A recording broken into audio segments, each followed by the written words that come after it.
हमरा मन कइल बा टिकटैरा पेन्हे के रोज सिनेमा देखे के ना।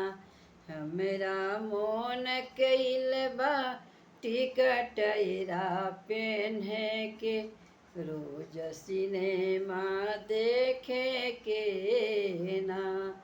सैया जी टिकवा दिहनी की सासू जी टिकवा लिहनी छोरी। सैया जी टिकवा दिहनी की सासू जी टिकवा लिहली छोरी। सासू जी बाड़ा कि सासू जी बाड़ा दुखवा दिहले बानी जवानी में बदला ले बिलट कानी में ना।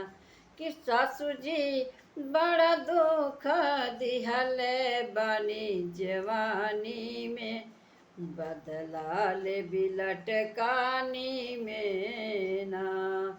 जहिया हो कवि सासू बूढ़ जहिया हो कवि सासू बूढ़ कनवा देवी हम जरूर। सासू हो कवि सहिया बूढ़ खनवा देवी हम जरूर। सासू जी राउर बतिया कहबी हम कहानी में बदला ले बिलट कानी में ना। कि सासू राउर बतिया कहबी हम कहानी में बदला ले बिलट कानी में ना।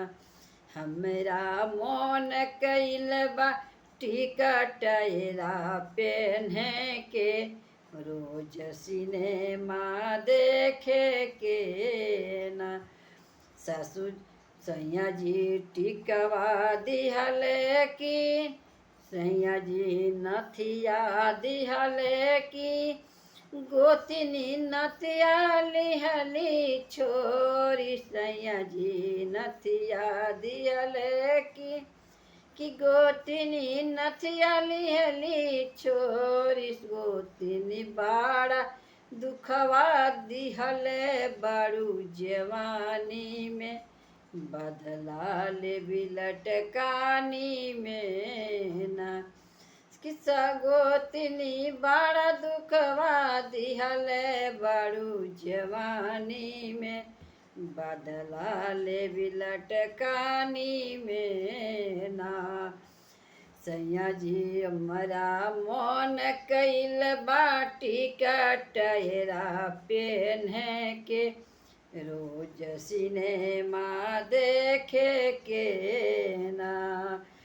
सैया जी कंगना दिहनी की सैया जी कंगना दिहनी की ननदो कंगना लिहली छोरी। सैया जी कंगना दिहनी की सैया ननदो कंगना लिहली छोरी। ननदो बाड़ा दुखवा दिहले बड़ू जवानी में बदला ले बिलट कानी में ना। कि ननदो बड़ा दुखवा दिहले बड़ू जवानी में बदला ले बिलट कानी में ना। जहिया हो कबू ननदो बूढ़ खनवा मंगबू तुहू जरूर। जहिया हो कबू ननदो बूढ़ पनिया मंगबू तू जरूर। ननदो सोहार बतिया कहबी हम कहानी में बदला ले बिलट कानी में ना। कि ननदो तोहर बतिया कहबी हम कहानी में बदला ले बिलट कानी में ना। कि हमरा मन कइले बाटी कटरा पेन्हे के रोज सिनेमा देखे के ना कि हमरा मन कइले बाटी कटरा पेन्हे के रोज सिनेमा देखे के ना।